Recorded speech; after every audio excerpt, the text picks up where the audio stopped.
La Kabylie est de nouveau attaquée par le feu qui est une arme destructrice qui passe sous silence, car le monde entier considérera que c'est un désastre écologique qui ressemble à celui de la Grèce et de l'Espagne. Mais la réalité est autre, car en Kabylie, et depuis la montée fulgurante de la revendication indépendantiste kabyle, le pouvoir algérien n'a pas trouvé mieux pour masquer ses crimes de guerre qu'en utilisant les incendies ravageurs de grande envergure pour terroriser le peuple kabyle. Rappelez-vous qu'en 2021, le pouvoir algérien est accusé d'avoir brûlé les 3/4 de la Kabylie pour châtier le peuple kabyle et le terroriser, afin de renoncer à sa légitime revendication pacifiste, celle de l'indépendance de la Kabylie. Des preuves tangibles ont été trouvées partout en Kabylie, qui prouvaient que le feu est provoqué par des pastilles électroniques remplies de poudre, du phosphore blanc et autres moyens militaires. C'était une tentative de génocide qui a fait plus de 500 morts, des milliers de blessés et des pertes considérables de la faune et la flore de la Kabylie. Le message était clair.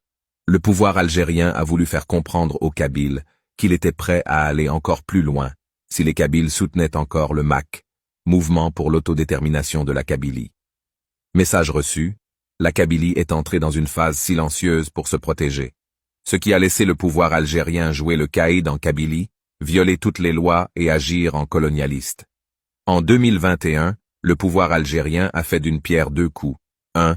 Terroriser le peuple kabyle et le mettre sous silence. 2. Arrêter tous les militants pacifistes du MAK, les accuser de terrorisme, leur endosser la responsabilité des incendies en Kabylie, et celui qui osera les défendre se retrouvera dans la même situation.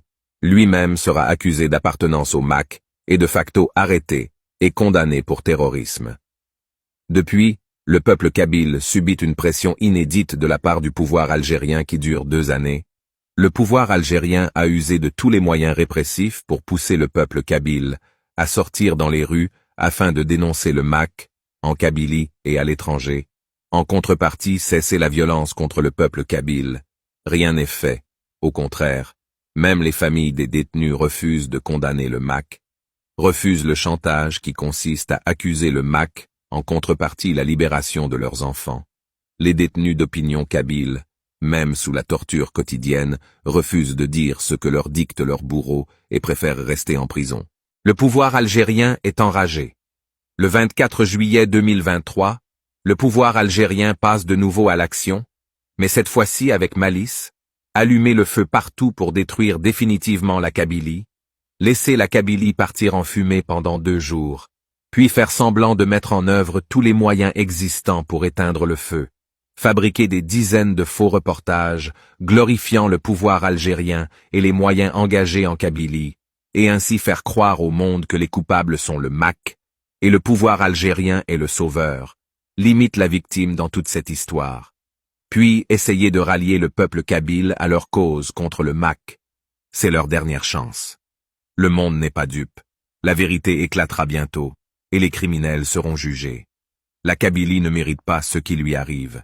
La Kabylie est la lumière de l'humanité, et elle triomphera sur l'obscurantisme du pouvoir algérien.